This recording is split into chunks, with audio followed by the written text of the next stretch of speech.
run through that. More active than Twitter. So, hi Ram. Hi Nikhil, hi Jamie. Ram Thank you, also Jamie, for Ram also has a couple of hands to discuss with you. Hey, Ram. Hello, everyone.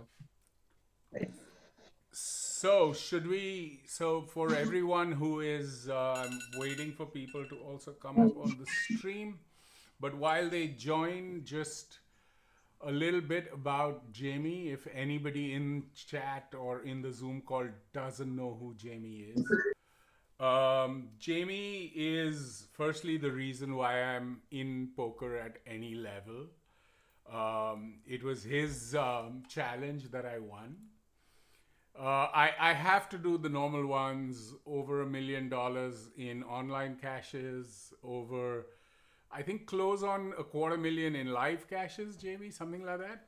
And, or is it more? That's probably about right. I've really focused online for the last since streaming, basically the last 7 years. But so probably work to do on the live felt, I'd say. And the crazy thing is that I've seen a lot of Jamie's streams. I've seen a lot of how he plays. And Jamie actually, if I'm not mistaken, rose up from the spin and go format. Then he won that amazing challenge, which is unbelievable, with his brother Matt, where they both had to reach the same weight in the period of a year, but the sort of loophole was that it had to be on a specific date. This was with Bill Perkins, and they crushed it, and they were the same weight. Which went on then. Jamie was a brand ambassador for PokerStars, and now with Party Poker. Jamie's probably done a hell of a lot for players, in the sense of his streams are highly educational. They're not like sort of flat streams. When you watch them, his gameplay is very well articulated. So it's super fun at that level. And then when PokerStars had its Platinum Pass for the PSPC, I took part in his challenge, which was also about, finding your own challenges and overcoming them. Quit smoking, dropped some weight, was fortunate to win. Then we went to the Bahamas, where I met Jamie. Then Jamie played in my tournament also, so that's where the Nikhil Sehgal tournaments started off. But we don't have too much time, and I also want to just let everyone know that in about 35 minutes, this call may drop, but we will restart it. There was some problem because of that RBI guideline. My monthly subscription is not happening anymore for Zoom. And I tried quite a bit, but it didn't work. Anyone have any starting questions for Jamie? Or Jamie, if you want to say something before we get into the reviews and stuff. Yeah, well, maybe thank you for that intro. My ego is through the roof right now. I'm feeling great about myself. And no, it's a pleasure to be here and talk some poker today. I've been playing for 12 years now, but I think at various stages throughout my career of playing poker, I've been a student to the game, and even today I'm a student to the game in that I consult other people and get their thoughts and learn. So I think there's something that everyone can learn from everything, and I'm happy to give thoughts on hands, but then also I'll be learning some things from all of you as well. So looking forward to talking poker, and thanks for the intro, Nikhil. You're always welcome. Anybody have any sort of starting questions? And if I know Jamie is very, very open. He's very articulate. So if you have some questions which are just general questions, I'm game, and I'm sure Jamie is as well. Hi, Jamie. Ashwani this side. I have a question. Hello, Ashwina. Nice to meet you. Hi. So you only play tournaments, or have you tried your hand on cash games also? I've done a little bit of everything. Tournaments is my main thing and has been my main thing for a long time, just because I find them really exciting and fun. Um, at the very start of my poker career, I didn't really know what to play. So I played actually mixed games quite a bit. I played 8 game, like the smallest stakes 8 game for about a month. I played sit and goes for a while, played some cash games. So I have experience a live cash and live tournaments as well. I've experienced of that stuff, but like tournaments is my main sort of profession where I think I'm best. And I play all those games and just try and get better at them on the side. So what do you think, what's the ideal, length of the session if I'm playing a cash game? So what do you think the ideal, amount of time should be, giving in a session? What do you say? So I don't think there is a universal answer for that. I think the where I would start with it personally is like, what's my goal, right? Like what is it that you're trying to accomplish? And that might be trying to maximize profit. That might be trying to gain experience, right? And put in time. And I think those will actually have different results, right? So just last night I was playing some cash games because I'm talking to some cash game players. I need to get some hands going, right? So in that consideration, the point wasn't actually like, can I maximize the amount of money I make? It's actually like, I need to get some hands so that I can talk about some hands with some players. So it's kind of irrelevant as to whether I was playing well or not well. I was learning about myself in that process, right? If you're trying to focus on make money, I think you should just look to, do you have a sound mental situation going on, right? You should probably play as much as possible, as long as you're in a state to where you can make good decisions. And that will fluctuate. Some people can play 8 hours straight and they play well the whole 8 hours. Very impressive. That's not me, right? When I play cash games, I'm like pretty much tapped out after 2 hours and I'm like, okay, I'll come back later. So some things to think about, I think. What's your goal? And solve for that. So Thanks a Pratik, lot, Jamie. Thanks a Pratik, lot. Thanks a lot. Pratik has a question Hi. in chat. Pratik, are you here on a mic Yeah, now? yeah. Hi, Jamie. Hello, how are Yeah, you? yeah. Hi. So basically, I wanted to ask you that you're one of the oldest pros and the oldest streamers of poker who's still actively playing. So what keeps the hunger in you still alive? Like, do you still, uh, you know, are you still really motivated every day and on every single table that you play to win it? And you might have seen all the spots umpteen number of times. So what is, because poker, even like if I play for a couple of days, like then I get mentally tired a bit. But you're Hmm. doing this since 12 years. So is it just the need to improve at poker that's keeping it alive, or like what motivates you to keep going even now?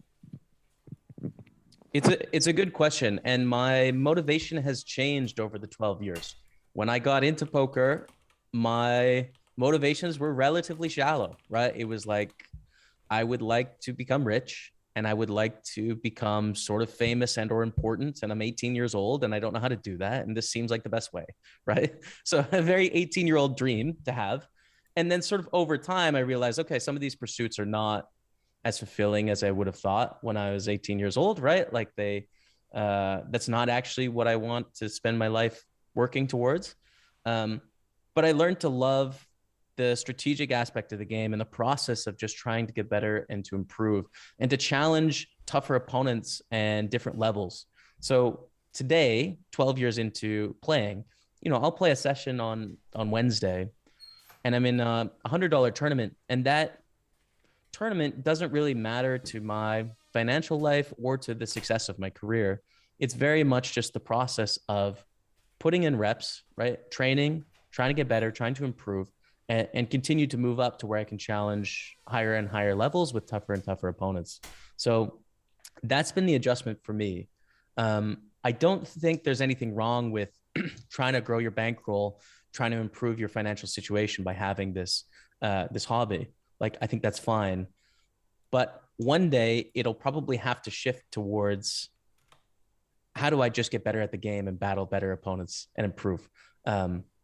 Because I think that sort of journey plays itself out at some point to where it's not engaging anymore. So that's been my journey basically in finding love in poker long term.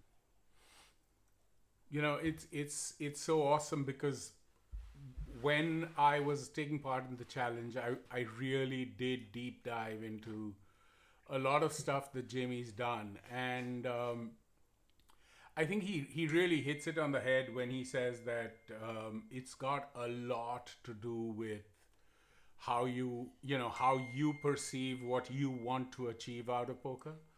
There are people who definitely want, enjoy the money, and I've seen players who just enjoy the whole mental challenge of the game and defeating opponents more than winning. I mean, the fact that they could get through 500, 600 people and, make them lose is a higher buzz for them. But as I said, it's really everybody's personal, as Jamie said, it's everybody's personal sort of approach to the game. And once you solve for why you're doing it, I think it'll be easier to get there. So awesome introductions, and let's jump into the first hand. So Jamie, just so you understand why Ashwin is a little special to me. Ashwin just won a ticket to the Sochi EPT, and he's a recreational player. And when I saw his post reaching out, it reminded me so much about me when I won my Platinum Pass and said, okay, I'm kind of like out of my league a bit here. So which was really what, which really got me to where Ashwin was. And Ashwin's at a much better place than I am. So when Ashwin submitted his hand, I said, I'm going to make it the first hand. I'm going to give you the time. You can talk to Jamie about the hand, about the whole live experience, and he'll take you through that. I also shared this note. If you remember, I'd made a note about the PSPC, Jamie, and how, you have to think of it as an experience. Don't focus on the up top because you may or may not get that, but you're getting the experience for sure. So take it away, Ashwin. You want to start first with the hand, or you want to start with some question for Jamie? You need to unmute yourself though.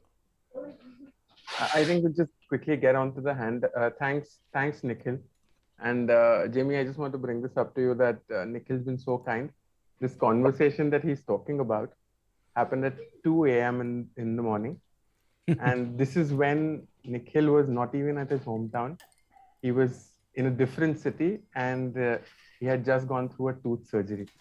So he was kind enough to maybe give me his words of guidance. And that call, which is supposed to be a 15-minute call, went on for 2 hours. So I went to sleep. I went to sleep at 4 a.m. I mean, I'm a recreational, and I work with. I work full time as well. So the next morning the next morning at work started with 2 cups of caffeine, and I had to maybe do 8 shots of espresso through the day. Yes. So yeah, but that's been my journey. Yeah. So That's amazing. That sounds like Nikhil. That does sound like him. That is. I was, with unfortunately the entire Russia situation's something that you just can't control. But I'm studying anyway. So when all of this kind of progressed the way it progressed, Nikhil was one of the few people who proactively reached out to me and asked me, dude, I don't think it's worth your time to go to Sochi. And that's when I told them that the entire event is now shifted. So yeah, that's been that. So set up the hand for us, Ashwin. What stage, what tournament? I have sent you 2 hands, Nikhil. So I'm doing the first hand first. Are you sharing your screen and so that if you'll need to just pop open the this is the King Jack hand. I've got the stream. Yeah, I can see it. So if you just pop open the stream, you can see the hand on the side. Yeah. Just keep the stream mute or we'll get feedback. So A Zoom meeting. Sorry, I'm just doing that as we You're speak. leaving right now? Sorry for this. no worries. No problem. Have you popped it open? So it's the King Jack hand. It's kept it out for no feedback. That's the reason I did that. And yeah, got it. So Yeah. we've got the king jack hand there. So you can just set up the hand first. Like what stage of the tournament? This is a small tournament. I think it's the satellite for the. No, this is not the satellite hand. Sorry. So this is a $25 GG bounty tournament. It is. I think I'm in the money, and if I remember correct, I have about 40 big blinds now, but Okay. 50 big blinds, and I am in the money, and I'm doing reasonably well in this tournament, and generally no reads on the table overall. It's been nothing. Yeah, I remember I just moved to this table, and frankly, I don't have so many reads because I have about 4 or 5 tables running. When I go to maybe very late in the tournament, maybe in the last 3 or 4 tables, that's when I really try to understand. Till then, I basically try and play fundamentally strong poker. At least on Right. these stakes, that's what worked for me.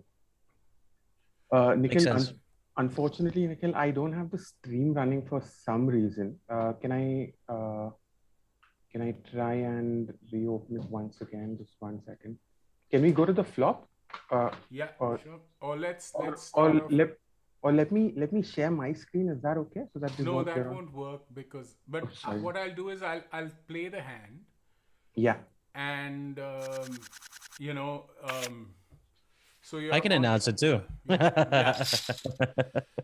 All right. We got King Jack on the button and a Yeah. raise under the gun from BNM family. So immediately, I think this hand is whatever, right? Like this is an okay hand. It's not a great hand.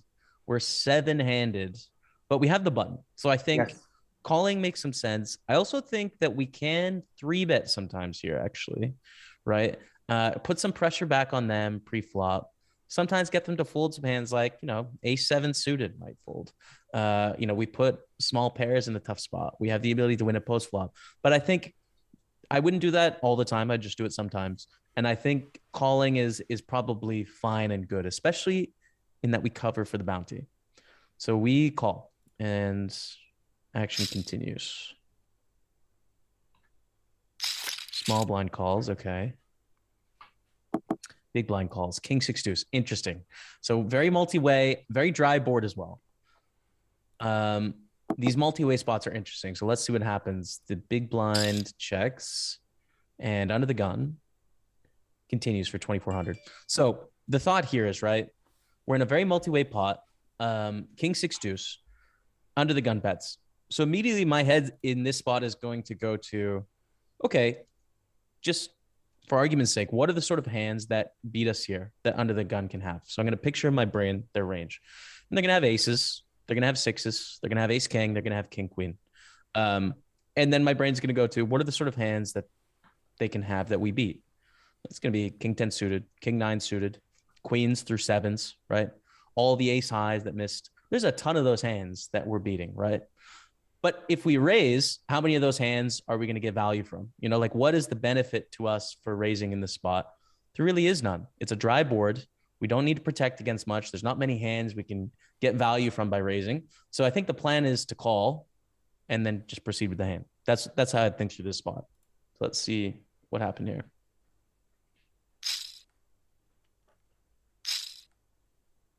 Yep, we call. Nice. And Full we marks so and far. we get the small blind as well who comes in, so it's still multi-way. Yes, and now I can foresee the difficult situation that is coming because Frankly, we have a top pair. I didn't want I was not really comfortable having the small blind call. I was happy to keep the pot heads up. This is when Let's pause here on the turn, Nikhil, if we can. Sorry, yeah, keep yeah, going. We paused. So we're unhappy on the turn, right? The board is still very dry, but a lot of the hands that under the gun can have, first of all, they'd have to bluff into 4 people and then continue bluffing on the turn into 3 people. So it's possible in their range, but it's not likely, right? And we have to assign some sort of likelihood to what hands they could have. And then the other fact is like, well, how improvable is our hand, right? Do we have an open ender? Do we have a flush draw? With our king jack, it's not easy to improve. We need a king or a jack to improve. And we have the small blind. So this is a really tough spot on the turn in that they bet 4,000. We're not happy. Like I'm thinking, okay, aces, sixes, ace, king, and king, queen. And they need enough bluffs for us to call and the small blind to not, against some people that are just doing random stuff, we definitely need to call. This is where if we have some reads that they're crazy, we're continuing. Without reads, it's a coin flip to me. I don't hate folding, even here on the turn, as painful as that is. Heads up, we continue. 3 ways, I think we can find the fold, probably. But we call. But what's the story on this sizing that he's gone for? So he's gone for a little around, he's under 1/3. It's like some 20 something. Yes. So it's a very small sort of turn bet. It's a little suspicious, right? But I think also if we think about our opponent, let's say that they have ace king or king queen or a strong hand, are they really worried on this board? It's pretty dry, right? And when we look at their stack, they have 16,000 chips back. So it's not a situation where they need to bet big to get all of the maximum value with their hands. They can easily go all in on the river. So I think a small bet does make sense with value hands. And if I'm them with king, queen, I'm going to small bet here too.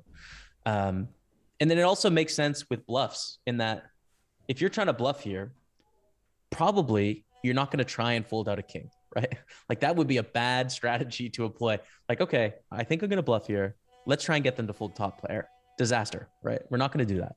So if you're trying to fold out worse than top pair, a small bet accomplishes that, right? So I think their sizing is good. Whether they have this thought process behind the sizing, I don't know. But it looks okay to me. Okay. So Actually, sorry, Yeah. Nikhil, I actually gave it a little thought here after small blind calling. I really thought that I'm behind, but I still think that he will use the same line at these stakes with, let's say, a 7 with 7s, 8s, 9s, even queens for that matter, just to block a bet so that the things don't go out of control. I called, so that that was my thought process. That has some sense. I mean, some people will absolutely do that. What I think we have to break down is like, what's the likelihood? Because some people will do it and some people won't. So if you're playing against me, with 0%, I'm doing that. But we don't know this person. So we have to like, this is the super sick and hard part about poker to me, is that we have these ways that make sense. And we have to assign a probability that people act that way. And we have to come up with that in our mind and try and be objective about it, which is really difficult. But your logic makes sense. Some people will definitely do that with 7s, 8s. So there we go. You call.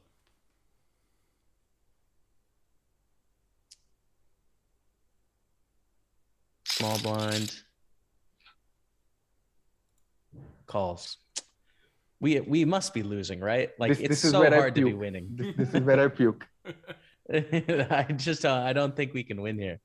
The small blind should be strong. I mean, there's a chance both of them made big mistakes here and called with weak hands. But at high stakes, we're not winning right now, and we should almost consider bluffing. But small stakes is different. So let's see.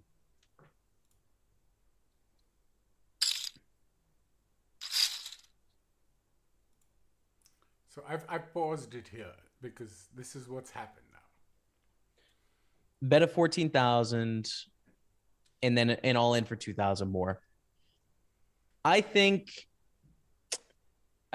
we fold. I think, we're getting 4-1. So we need to have the best hand 20% of the time, 3 ways. Sometimes people show up with random stuff, right? I call that the WTF factor, right? Which is just, sometimes you're like, what is that? That happens some percentage of the time, right? And it happens more at small stakes. So we get to call a little bit more. I think in this spot, if we think about, we've put in a bet pre-flop, a C bet 4 ways on the flop, a bet on the turn, and then a bet call on the river. I think we're beat with our top pair. And if they show up with random stuff, it's an outlier, I think. So I think we got to fold. Yeah, there's no way. There's 0% chance I'm calling this. Yeah. I Nice. I fold, and yep. So it was set over set. That's fun. Yeah, that's good.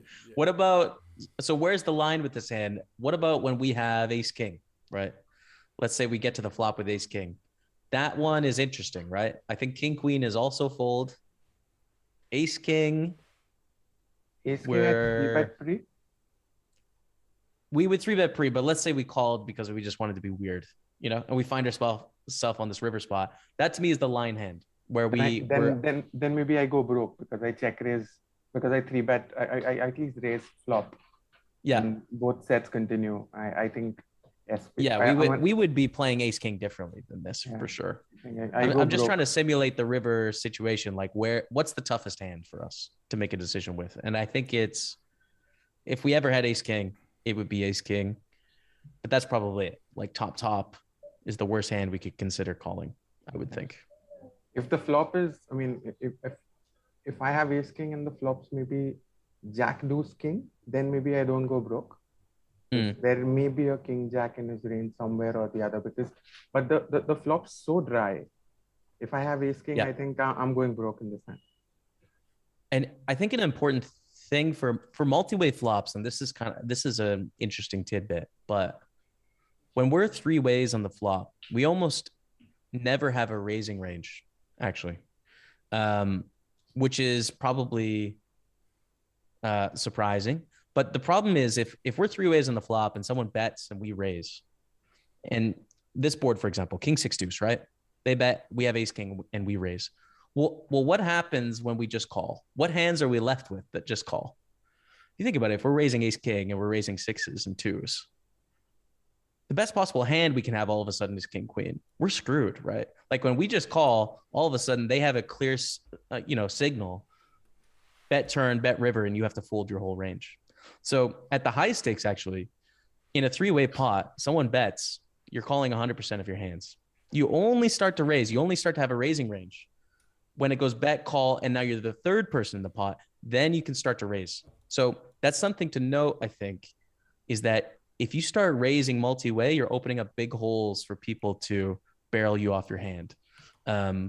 Not super relevant at the small stakes. People aren't going to exploit you for that. But as you play tougher opponents, at your EPT, that's something where you probably just want to call, even with your sets, even with your vulnerable top pairs, just a call. So should we move to the next hand, Ashwin? I've pulled it up, I think. So let me just, I hope it's the right hand, because somehow in all of this, I had goofed up and not only taken one of your hands, but I think this is the one. Yeah. I hope you're not showing the hand that I won out at somebody on the river. This one, 9-10? No. Yeah, this is the one. So I give you a little context, Jamie. Okay. This is a satellite to one of the bigger tournaments that I'm going to be running on GG. So while there were multiple tables running, I just put up the satellite. I think there are 100 tickets. We are, running maybe 20 out of a field which is about 200. So I think we're almost there. Right. No, I think we're about 50th out of a 250 man field. Everybody has closed shop, so everybody is paying very passively. That's almost visible in the VPIP that you will see. So I was almost screen rolling this entire table, and I'm just trying to justify why am I opening 10-9 suited under the gun. So this is the hand. I wanted to really get in a little more stack, maybe about another 25-30% in the stack, after which I was shut shop and I would guarantee that I would get the ticket. I managed to get the ticket. I was lucky there. But this is how this hand happened. It was kind of, I think it's fairly straightforward, apart from me opening this 10-9 suited. But anyway, I'll let you lead this one, Jamie. Cool. Okay, yeah. So we raised the 10-9. I think we should talk about the open after the hand, because there's some considerations there with satellites. Raise get a call in the hijack, and now It folds around to the big blind, who is sitting 40 blinds deep and calls. Flop is king, jack, 3 with 1 club. So we have the gut shot. We have 2 undercards, backdoor flush draw. And First- we can rep the range as well. Yes. So we bet small here on king, jack, 3, which I think is fine. Mostly when we bet 3 ways, we bet small most of the time. We very rarely choose big sizings. So I like the sizing. I think we don't have a hand that wants to really check fold, right? It's a little bit too good. But then also we don't love check calling, and we don't want to check raise in the satellite with 2 unders. So betting makes some sense. Check folding isn't the worst in this format, given that we are not trying to win the tournaments. We're just trying to survive. So like tightening up our flop range, but that's exploitable in a normal tournament. So I think the bet is okay. And I like the sizing multi-way. I think it's good.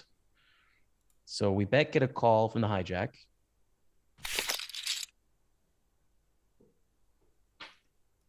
Queen of the turn. We turn the straight. Beautiful. So our opponent has about 2 stacked pot left. We check on the turn. I think I keep betting here on this turn.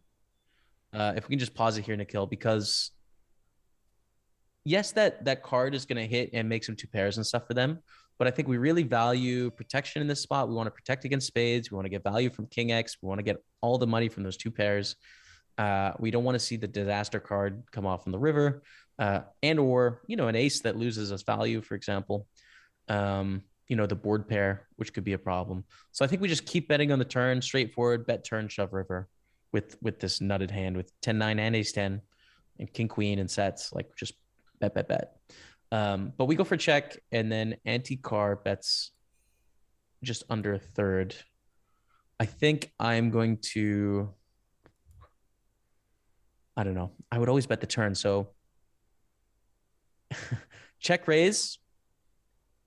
I'm probably going to check raise here. We have a really strong hand. We still do value some protection.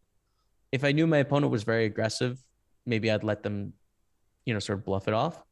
But I think I would just play it straightforward and check raise here.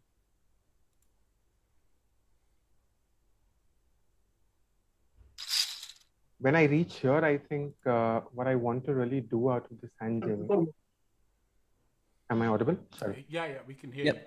Right. Gotcha. So Jamie, at the beginning of this hand where I started saying that I wanted to really build my stack by another 25 or 30%, which was almost guaranteeing me the satellite ticket. That was maybe my objective. That's why I've maybe taken a passive line. But when I see him leading the turn, I almost put him, the worst he comes up with is maybe a 2 pair. I put him in some kind of king queen. He also has bottom sets in his range, because he would flat pocket 3s the same way.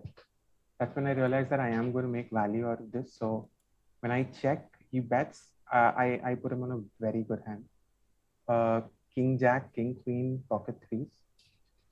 Maybe jack, queen, not even king, queen. I put him on, not even king, jack. I put him on king, queen, pocket 3s, or maybe jack, queen. This was what I put him on. Mm-hmm. I thought about ace 10, but ace 10, I don't know if he flat spree. That was my thought process, and I also block ace 10. So I went for that check raise, and this is what happens. So I think in that thought process, just to touch on it, I think they will have all those hands that you mentioned, but I think we also can give them a bit wider of a range, right? And if we think about all those strong 2 pairs and sets we just mentioned, what happens if we just bet the turn and shove the river? They still call. They call down, right? So there's no change with that part of their range. And what happens when they have ace king and we check the turn? They check, right? If they have ace king, they decided to flat pre-flop, for example, right? What happens if they have king 10 that we can get value from? We check to them, they check back, and we lose value. What happens with ace queen? What happens with queen 10 suited, right? So I think if we're going to get all the money from those nutted hands by just betting and jamming, then we should just continue on. So I think that's something to think about on the turn, and that you're right about their range, but there's more hands that, and those other hands we'd prefer to just bet, get value from those hands. But as plays, yeah, check raise and a call, 7 on the river.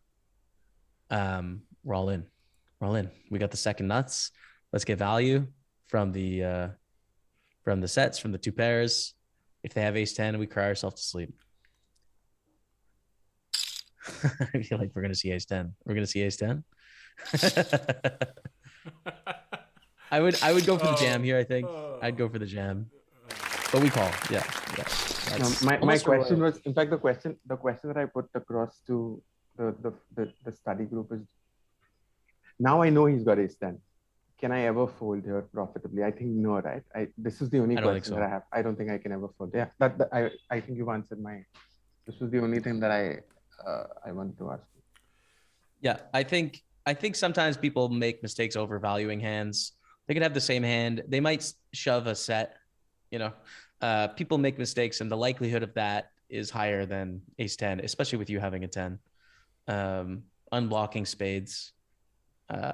Some people lose their mind and just get angry and bluff in spots that don't make a lot of sense either. So I think but probably just shove in the first place, just like try and get all the money from them.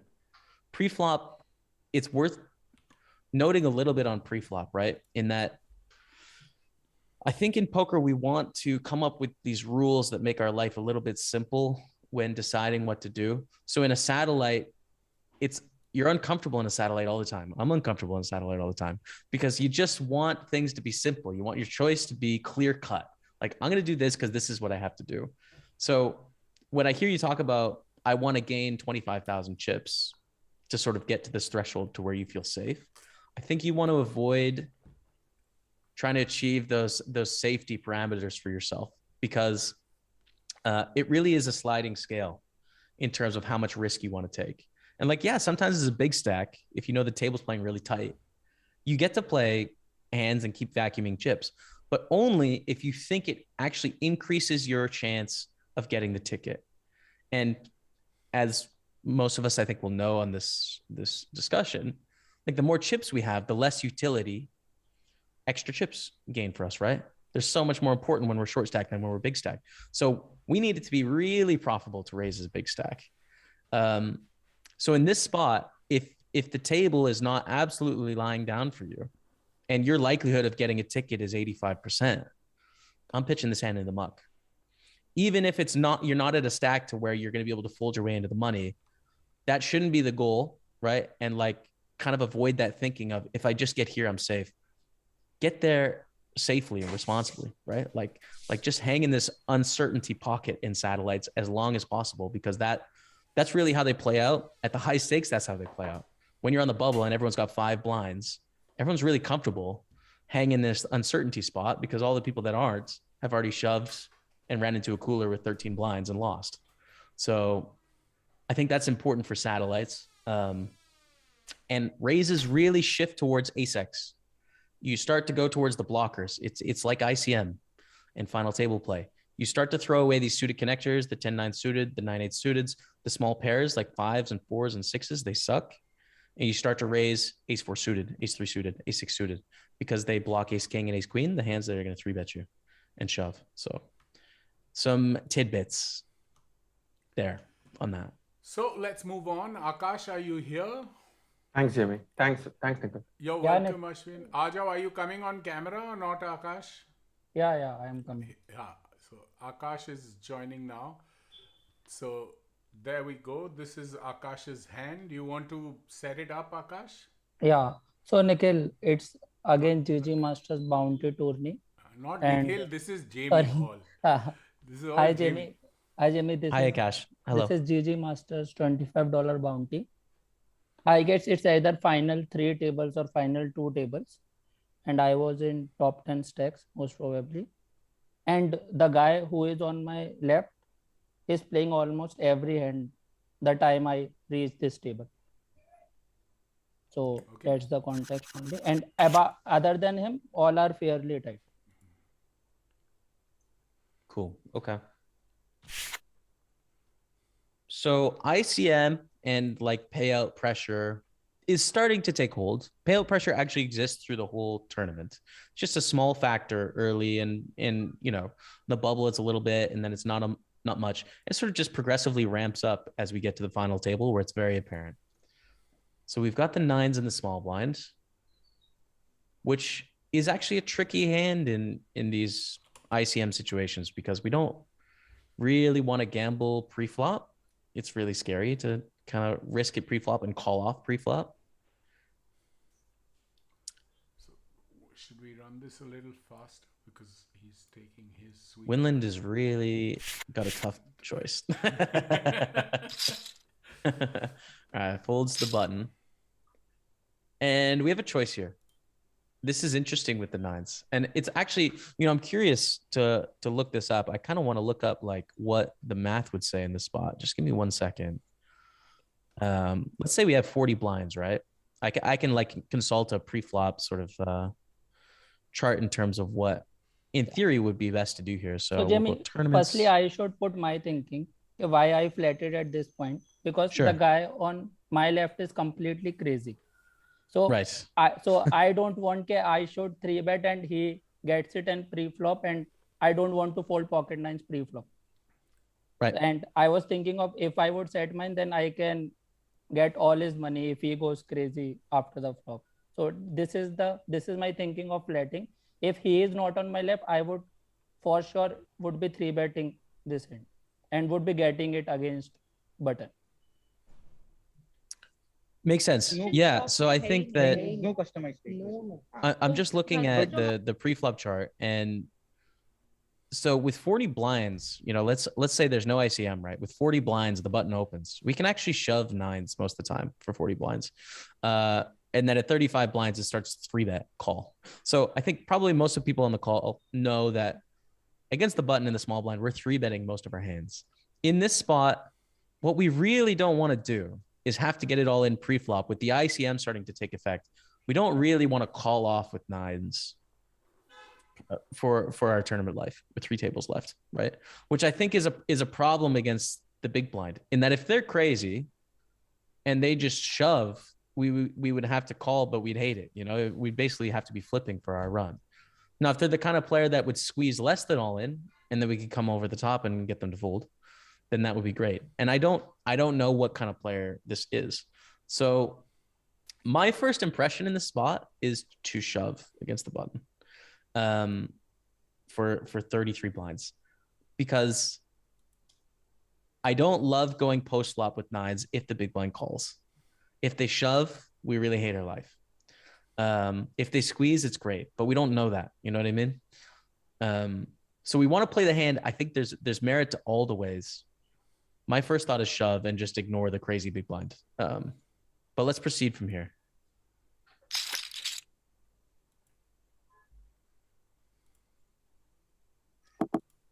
Yeah, we hate, well, this is tough. This is tough times on this flop. So we've got second pair on a Jack 7-6 board. Start with a check. And against like a button bet, we're not particularly happy, right? Like we have an underpair, we have a player behind that's kind of crazy. Probably call a small bet and then fold to a big bet is what I would say. Let's see what happens.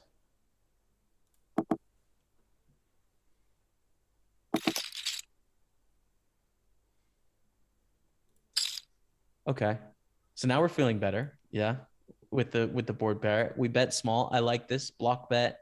Get some value from a few things. We can have pieces of this board. We can have Jack X. So I like the small sort of block / value bet.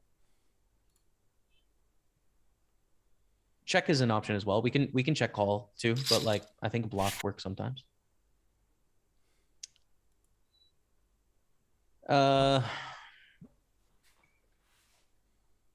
We are sad. We're sad. We fold, I think. Here is the problem in that I don't think the upside is as great as the downside here. With nines, we also block some of the draws we want them to bluff with here, which is 9-8, 10-9, right? 9-5 suited, and the 9 of clubs. So we would almost prefer to have like probably fives here over nines, because I think we are blocking some of those bluffs.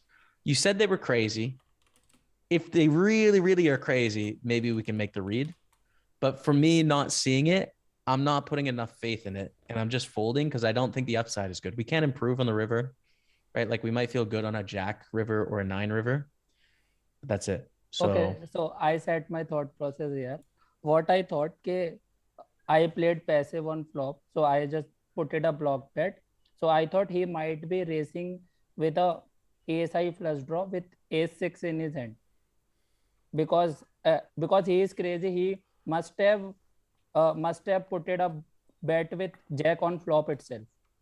So this was my thinking on turn, and I was ready to fold if any club or any six or any seven comes on board, comes on river. So that was my thinking.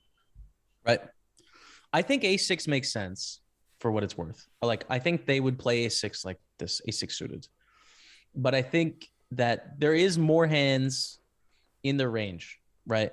And it's really hard, I think, to accurately assess what someone's range is. But let me ask you, when they have jack 10 suited, someone raised on the button and we call, the small blind and the big blind calls, are they going to play jack 10 the same way? Probably, right? Yeah. You would think. So we have to think, okay, we think that they can have a six of clubs, but they also can have jack 10.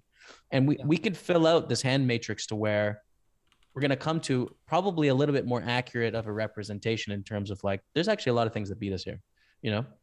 And there's going to be more bluffs than we are giving credit for as well. So I think what's useful in thinking about this turn spot is come up with a list of all the hands for yourself of like hands they could play this way, you know, and even give them a likelihood, like 100% they're going to play this hand this way. Sometimes maybe 50%. Have that list and take a look. Like that's really what's going on in the brain, I think, of great players, is they're just trying to visualize that strategy and determine where their hand is in relation to that strategy. So, yeah. Anyways. We call river six. So I guess we're folding to a bet. So you're folding to the bet, Akash? Yeah, I did. You saw the hand. No. I mean, I think it's okay. I think it's tough to find worse hands, except for maybe like really random crazy stuff. But So this is where I analyzed, okay, I am almost not beating any value hands here. And if he is bluffing with a nut flush draw, then GG, nice hand and fold. yeah. Yeah, that's fair. Yeah. And Yep. actually, I was very deep in the tourney. After folding also, I was in top 10. So I didn't want my stack should bleed more. So that was also the reason behind. And the stakes which I am playing, it is close to the top of my range. So I was like thinking of making deep in this tourney. So this was also the reason behind fold. Yep. So Cool. let's move on then. Jolly, are you around? Thanks, Jaime. Thank you. Cheers, man. Hello. Yeah, I'm here. You're here. Are you on video as well or just audio? I'll start it. 1 second. Yeah. There we go. Am I visible? Yeah. Hi, Jamie. How are you? Hi, Jolly. I'm doing well. Yourself? I'm doing well as well. So Great. you want to walk us through, this was the first link, UZKI. So this is a very normal hand. Okay, so no information on the opponents or nothing. We just started. It's like 5 minutes into or 10 minutes into the tournament. So just a very random hand how the guy played, and it bamboozled me basically. Ki what holdings they could have here, and why would they take this certain line? And when they show the hand, it doesn't make any sense. Why would they do so? If you could just start like. Sure. Yeah. So we started off. MP. I just want to know the thought process behind this guy. Ki, okay, what he could be thinking about on turn and river. Yeah. So that's the thing. Open under the gun. So we already like this hand is borderline, right? Like I would be 3-betting this hand more than calling and folding here sometimes as well, I think. Given our position at the table, there's a lot of people behind. So I think it's fine to play some 3-bet, some call. Sometimes fold. I'm not like it's got to be close pre-flop.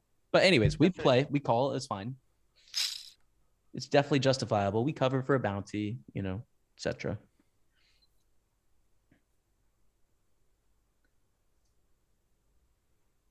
And it looks like a multi-way hand. Freedom 35. Nice. 5-7-9, all hearts. 4 ways to the flop. So the strategy here is pretty interesting. It's usually a small bet from someone and mostly check to you in position. Yeah, so if I talk about his position, he should be playing top of his range right now. So when you think he must be playing top 5% of the hands right now from under the gun and leading into it. So I just go for a, you know, if we say a check call basically to see what happens on the turn, what turn comes.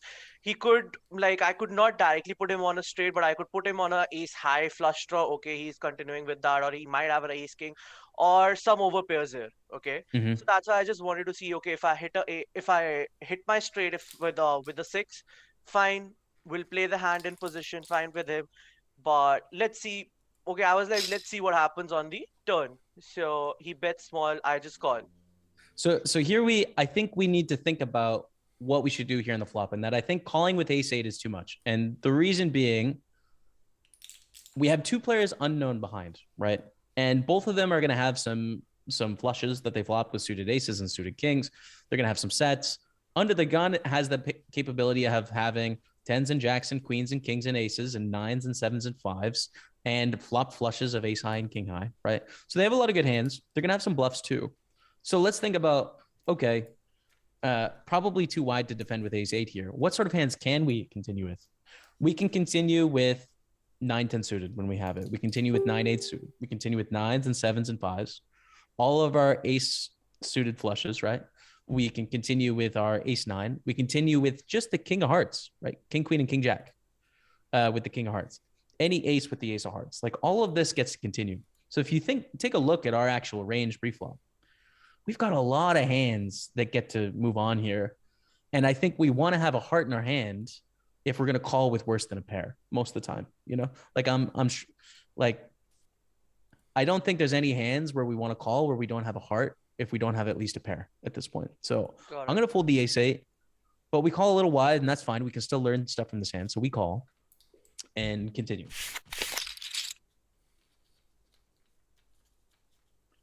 Nine in the turn. This should be a very scary card for the pre-flop raiser, right? Which is probably what this hand is about. They check on the turn. When they have 10s, terrifying. Jacks, queens, kings, aces, terrifying, right?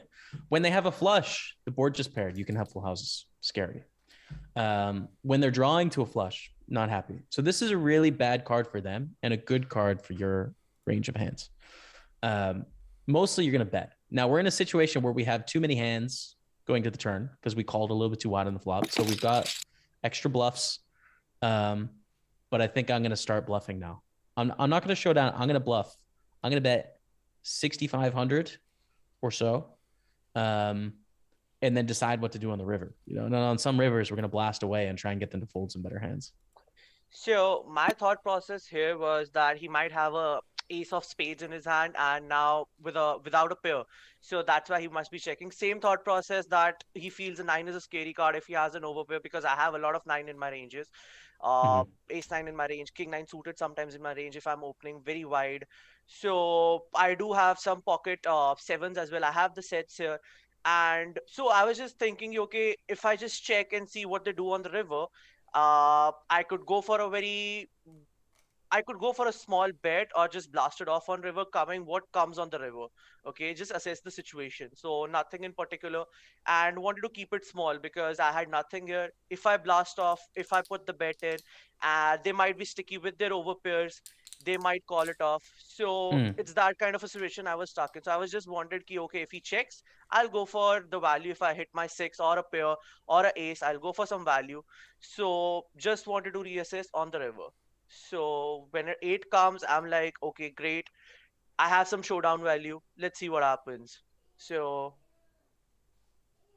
Yeah, I think once we get to the river, we should probably show down now, right? I don't think we can value bet and expect to get paid off by like only ace high, right? Ace king, ace queen with a heart is what we would hope to get called by, but they still will have some better hands here, like tens and jacks and queens sometimes check twice because of that turn card, right? They've got to think sometimes you have some flushes, sometimes you have a 9 and they're losing, but they don't need to bluff, but they can't value bet. So I think we're too thin to value bet and we don't need to bluff with ace 8 from my point of view.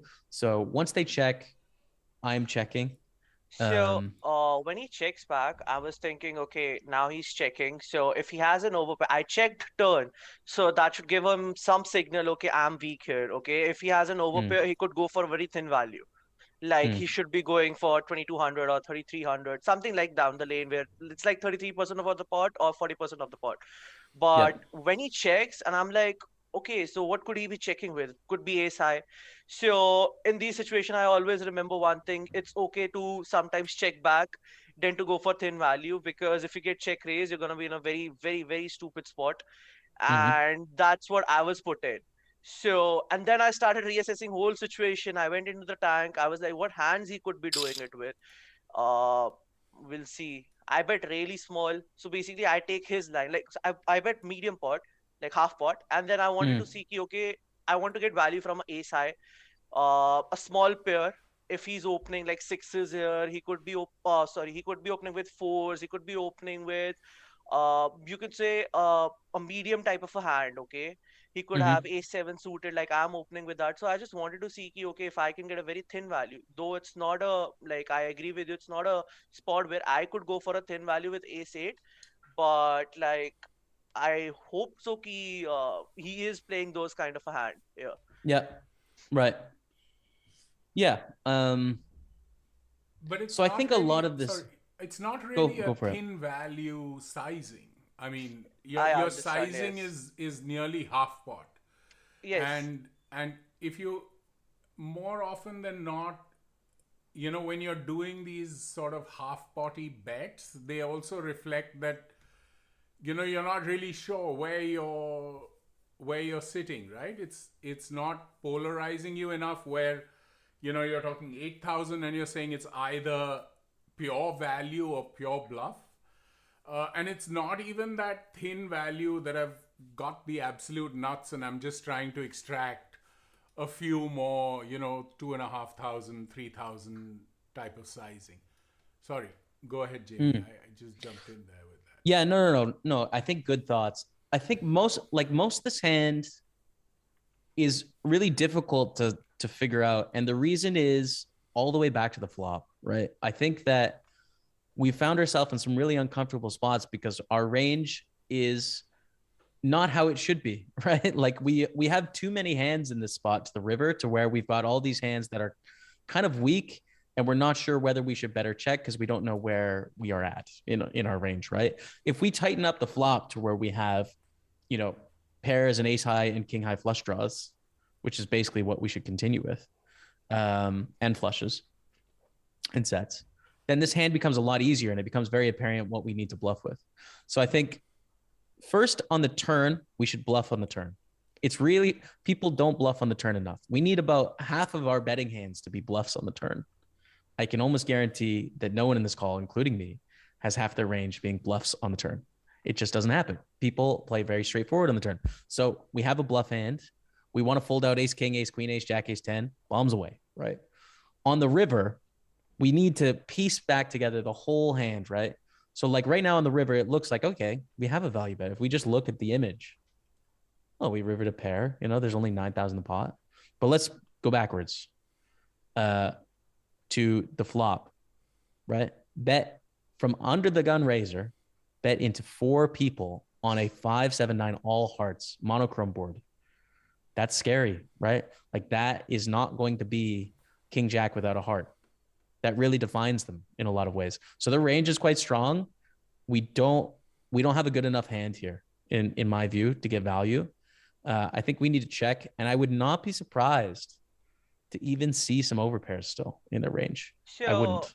Yeah, you're perfectly right here. Like your analysis was on spot. So the thing is, when he checks twice, I'm thinking, what are the hands he's checking twice with? Is he like trapping me? So first thing I learned is when someone hits a big hand, they usually try to check trap you. They'll just check it off. So if he hits sets, many times we'll see people checking their sets on the flop or on the turn when they hit a full house, and that's the mentality because they think, okay, they're gonna trap him. So that's the kind of a mentality I've like seen a lot in tournaments, like in medium stake tournaments, not in high stakes, but yeah, in medium stakes definitely. So people do checks. I was thinking he could be having pocket 5 or pocket 7s, but I was like interested in knowing ki, okay, like if he has pocket 5s and pocket 7s, wouldn't he go for the value? Because my opening would not be like, if we go by the charts, it should be matlab it should be really strong. It should not be ace 8. So he should be going for a value here. He should not be just letting me get a free card, because the board is scary. If he has an overpair, he should be going for value no matter what. So on the flop, as well as on turn, when I check, he could be going for a value. So I was just like, is he trapping me again? But I said, okay, no. But isn't that exactly what Jamie's been saying, and which is what the thought process you're now talking about is actually saying you should have checked this river. Definitely. The only combo that the villain could be thinking about is maybe at some point you flatted with an 8-9 suited, trying to just flat and play your suited connector. That's the only combo that he could be thinking of. So anyway, let's run this down to everyone on this table thinks so much that it takes a while for them. Oh, you're gonna see the hand, man. You're gonna see the hand he holds. And I get checked. We gotta fold. We have to fold.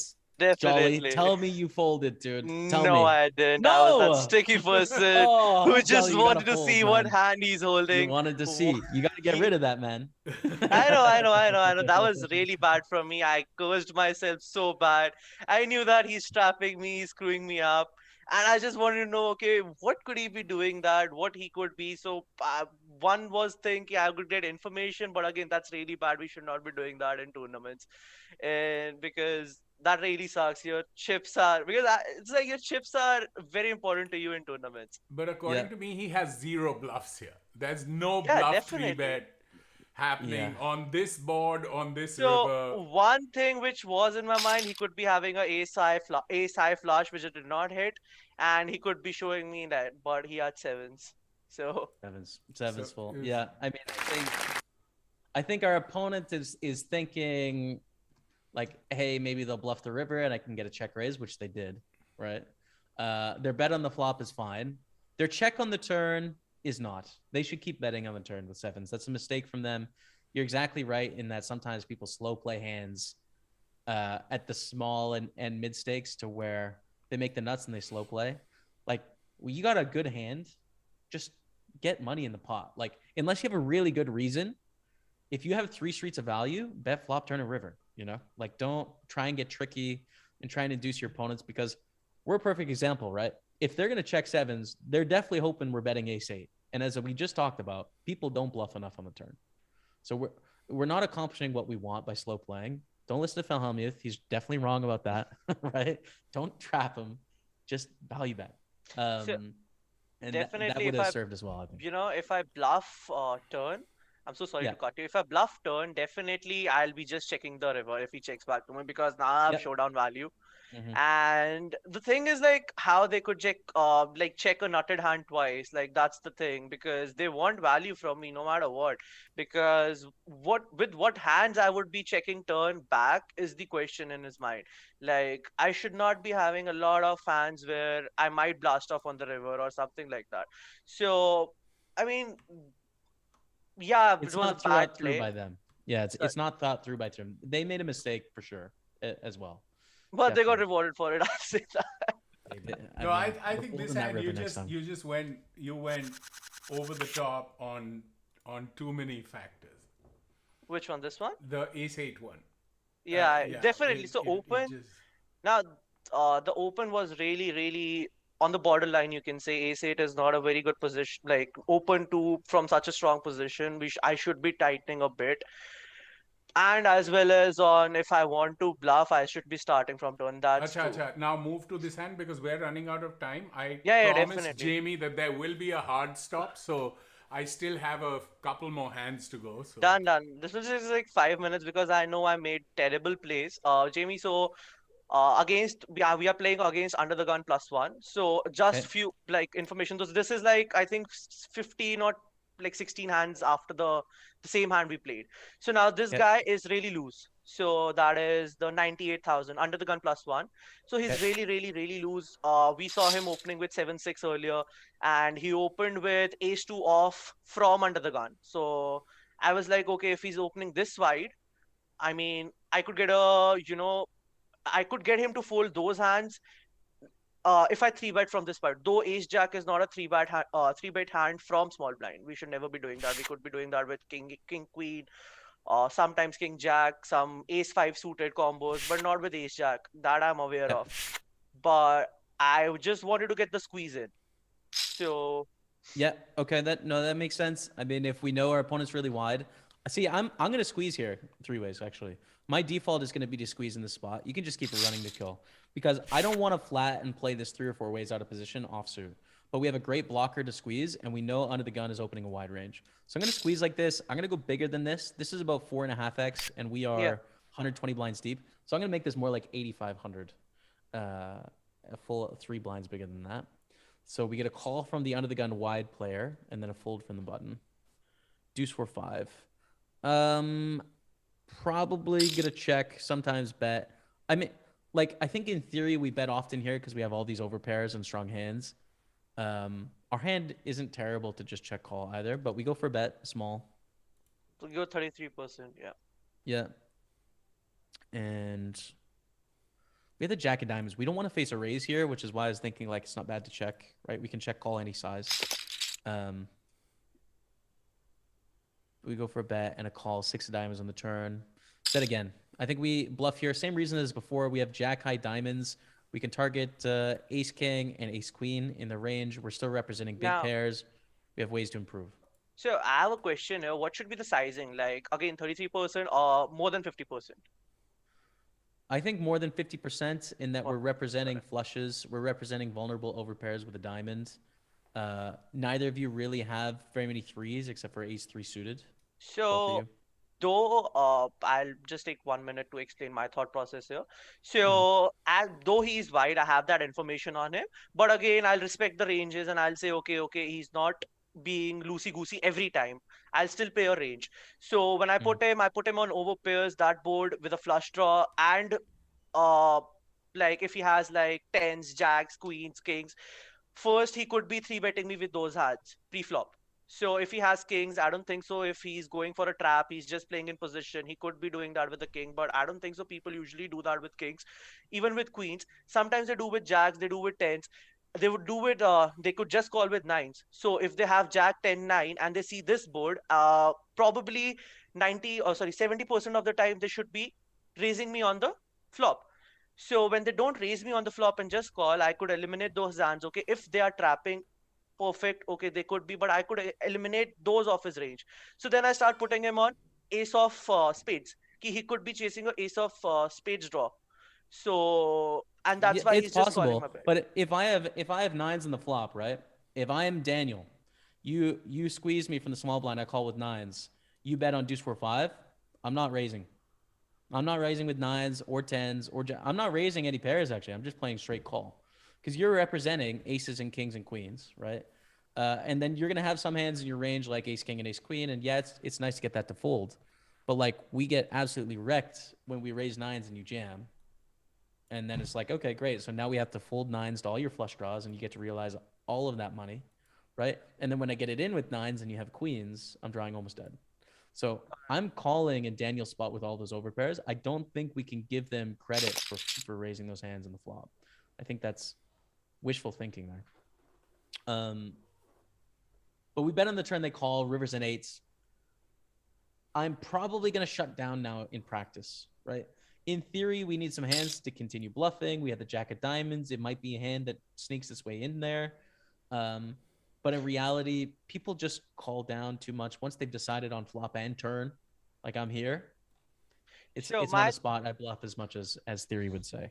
So yeah, my thinking was the same. Okay, I should be, but then I was thinking, so keeping that he will not have nines, tens, or jacks or queens in his range right now. He could be doing with the ace of spades.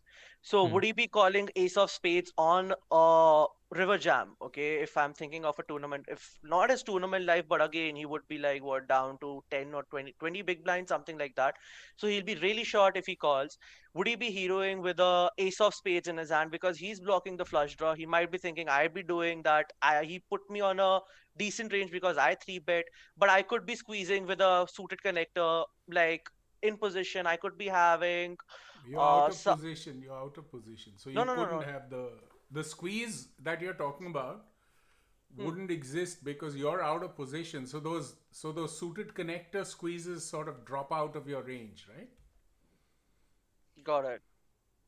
I mean so I think it is possible, right? It's possible that our opponent can have ace queen with the ace of diamonds. That's possible. But I think what is helpful in your thought process from my point of view is that that's possible, but what is the likelihood that they also have ace 10 of diamonds flush here? They play it the exact same way. So in pretty much every poker hand, we can come up with arguments as to hands we beat, right? But we also need to give equal credence to the spot that they're just going to have tens with the 10 of diamonds and they're going to call down here, right? And they're going to have, yes, ace queen with the ace of diamonds and they're going to fold, but they're also going to have flop or turn flushes of ace high and king high. And so we just need to balance all of that. And I think over the last two hands, the thing that got you in a little bit of trouble is you found a line of logic that makes sense. And I agree it makes sense, but you didn't give quite enough of credence to the lines where we're just beat. There's just very normal, straightforward, like, oh yeah, they just had king, queen of diamonds and they turned to flush, you know, or they just have tens and they called. I think those are a little bit more likely than you're giving credit to here, which is why I probably would check. If we put this in a solver, it might say to shove, but I think I would check and just expect them to call too much, you know, like I don't think our bluff's going to work enough, but maybe it works here. I don't know. No, you'll be surprised with his hand. He's in the tank, Nikhil. I think you can fast forward this. This is like he's really in the tank. Yeah, he's like 20 seconds, 15 seconds left. So he uses like whole 1 minute. Ooh. Yeah. See, so against that opponent, which we knew pre-flop before the hand started, we knew they were crazy. They were raising too many hands. We made a mistake trying to get the crazy person to fold. We know they had too many hands. They made the crazy hero call. I mean, they should have folded. We were trying to get that hand to fold. So, unlucky. But I know. Yeah. So that actually was my thought process, that he is on a ace high, ace of spade, ace of diamonds in his hand, and he's just calling to hit the flush. Yeah. If like I was also in that situation, okay, I have a jack, but his range makes sense because he's calling with aces, he's calling with ace of spades, like till river, but he should not be like hero calling me with it. So Yeah. I was just stuck in that position. Okay, how could he call me, and how could I play this hand any different? Like from the like a 3-bet till here, how could I play this different? Yes, sizing could be one, which I also agree, which I played very wrong. The sizing was very wrong pre-flop and then on turn. So turn flop, a little bit bigger, yeah. yeah, so on flop it's fine. And there is one more thing I want to learn from you is sometimes if you make the hand look really value-y, if you have a bluff, sometimes you think, okay, I'm gonna bet small so that they think we are going for a really thin value. you still get a hero call, and when you shove, you still get a hero call. So in this kind of a situation, for example, in the same situation, if I'm going for the bluff, should I be going like to look like a value bet, or should I be going like to polarize my range, which is like to just shove on him? So I what should be think the thought? so. Like high level poker, I think you want to think about your range. So you don't actually want to think about how should I make this look to my opponent right now. You want to think about what are all the hands that I have in this spot. And this is high level poker, so this isn't applicable to some of you that are earlier in your process. You think about your whole range. You think about all these overpairs and stuff, right? And you think about what's the best sizing to choose with that range. And that's really complex. That's really complex. Like it's very hard for me. I've been playing poker for 12 years. I still work at it every day, right? But in a scenario where you have a board where all of these flush draws missed, with your overpairs, you think you might get looked up, right? You have a lot of bluffs, so you can go for really big for value, right? You can bet massive. Sometimes you could shove for like 6 times the pot with your overpairs in theory. And the mathematics behind that essentially is that if we're trying to develop a strategy where we're balanced, where our opponent, we bet into our opponent, and we're like, hey, we have bluffs and value bets. Like we definitely have some bluffs and value bets. Like I don't care what you do, right? That's basically the game theoretical approach to poker. And so if we're in a spot where we have a ton of value bets, right, we can bet really big, really, really big with our value bets, and they're going to be screwed. There's nothing they can do about it, right? So in a spot on the river, you're not thinking about what kind of story can I tell or like how can I convince them. You're actually thinking about your range. You're thinking about what makes sense with my good hands, what makes sense with my bad hands. Like, do my good hands want to bet big here? And if so, I'm going to have to bet big with my bluffs to tell a convincing story, right? To balance that out. If I only am going to bet pot with my good hands and then I'm going to bet small with my weak hands, it's not a convincing thing. It doesn't make sense from a game plan. So when you get to the river, think about not just your bluffs, your value hands. What do my value hands want to do? And do the same with your bluffs. I think that's probably what you want to think about.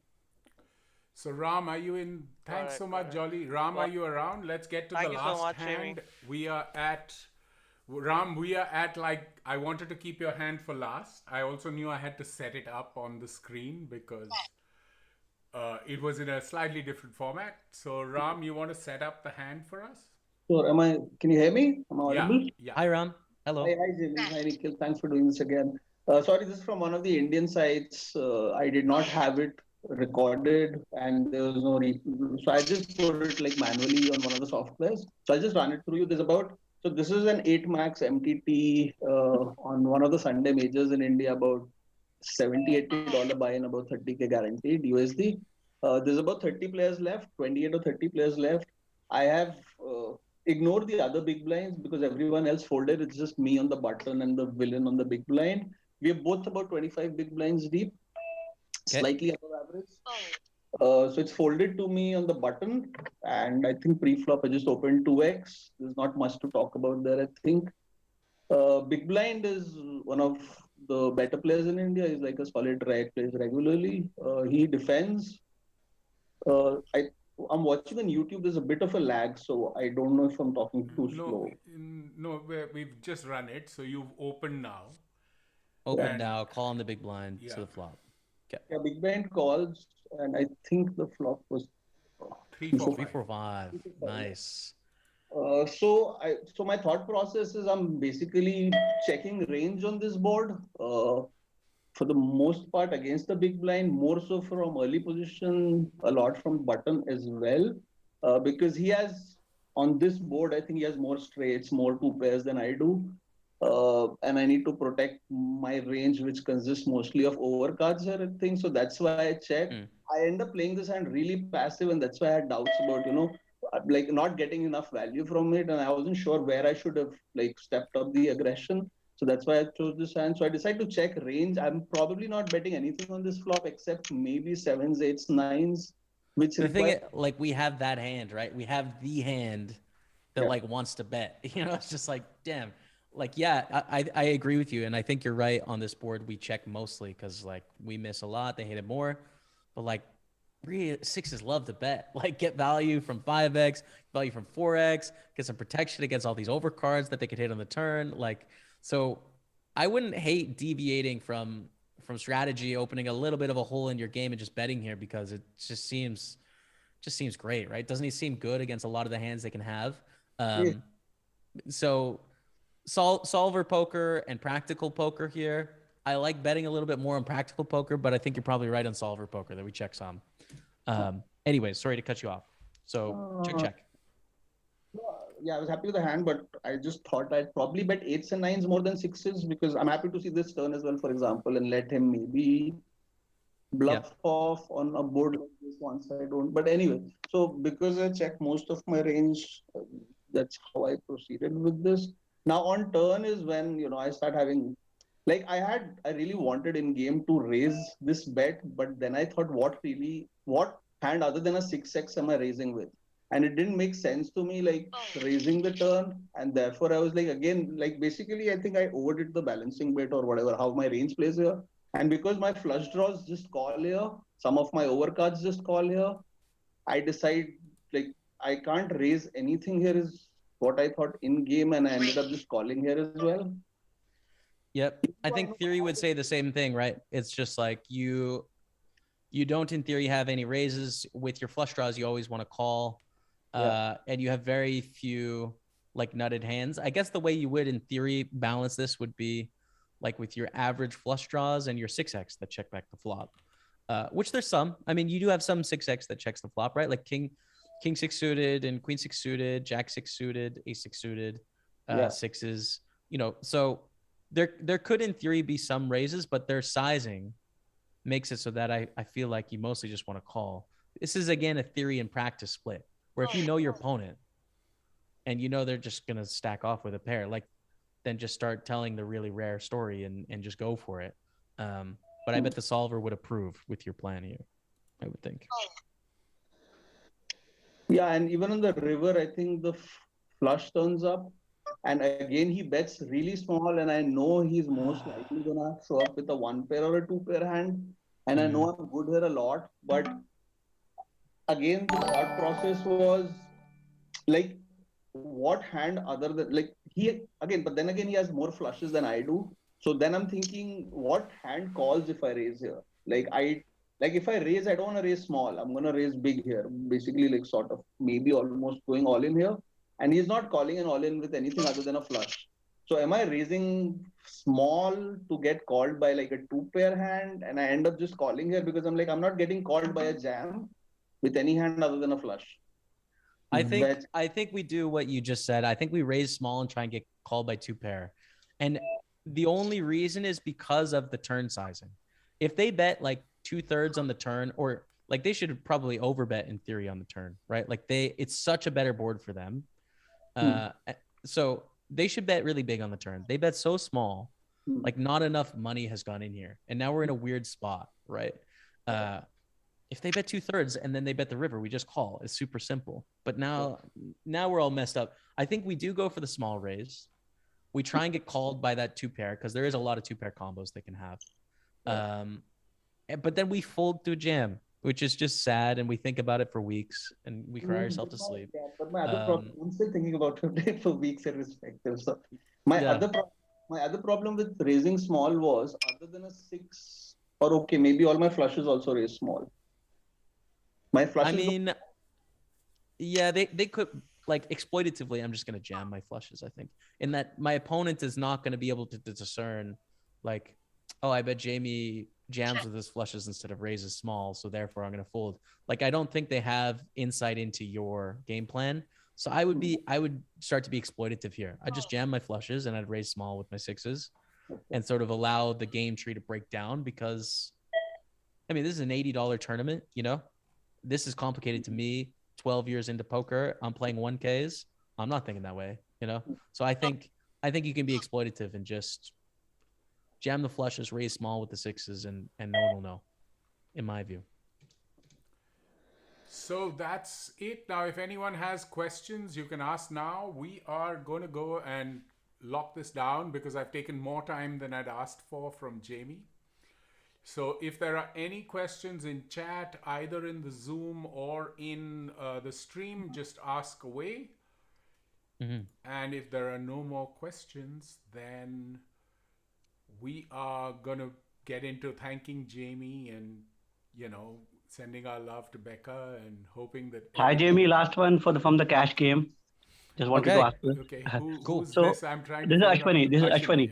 Okay, Ashwani. We are UTG in a cash game, 100 big blinds deep. We opened with queens. Okay. Okay. The hijack 3 bets. Mm-hmm. Button cold calls him. Okay. We're 100 blinds And deep here. 100 blinds deep. Mm-hmm. Okay. And small blind squeezes to 23 BB. What do we do here with the queens? What stakes are we playing? We are playing 25 NL. Do we have any reads on our opponents?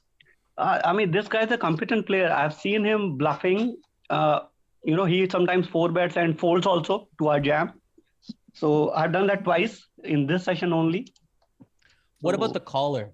Like, I think that's the important factor that I would lean into here, right? We The have button raise, caller is a 3-bet, fish. fold The call. button caller is a fish, and the guy who 3-betted from hijack, he is a competent player. I mean, so we need to worry about the squeeze guy and the 3-better also.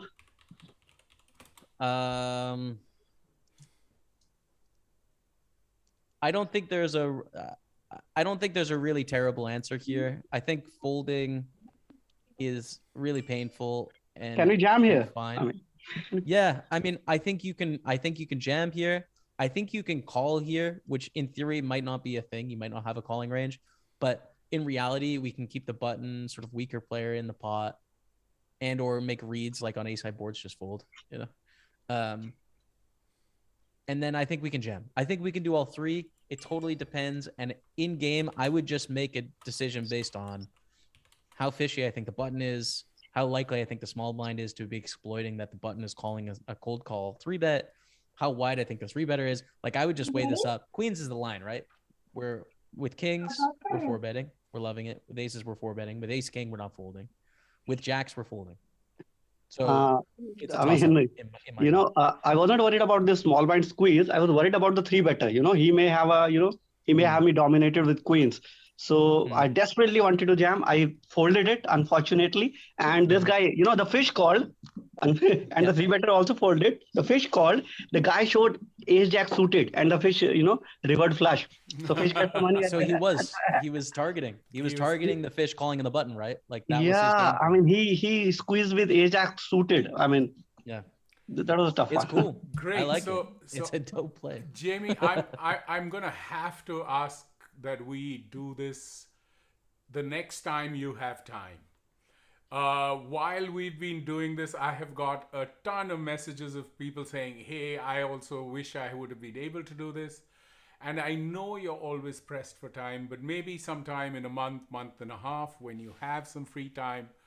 But I can't thank you enough. As usual, you've been more than generous. You've been super kind. Building a nice following, I see, in India. So it's always good to get you here to chat, whether it was on our Zoom calls on random topics, whether it's on a hand history review like this. And I just can't thank you enough. I just keep sliding greater and greater into debt to you for all that you've done for me. And I just want you to know it means a lot. And I'm truly appreciative of everything you've done for me. And I'm just about on time, I think, for the hard stop we spoke about. We nailed the hard stop. Nikhil, thank you for having me. It was a pleasure to talk to all with you and talk poker hands. And it's not a thing. You're not in debt to me. I enjoy doing this. This is what I do. This is my life. I love talking poker hands. I get value from having these discussions as well. So happy to do it more, man. I mean, I'm wondering, can we get a time on the books here? This is Wednesday. Yes. Wednesday. What about Wednesday, March 30th, same time? Done. Do we run it back? Version 2? Version 2, Wednesday, All right. March 30th. I've locked it up. Same time. I'm putting Done. it in right here. Thanks so much, Jamie. I looking forward to seeing you again, and thank you again, and good night from India, and good morning for you. Have a great day and keep crushing, buddy. Awesome. Cheers, Good guys. night. All the best. Ciao. Bye. Bye.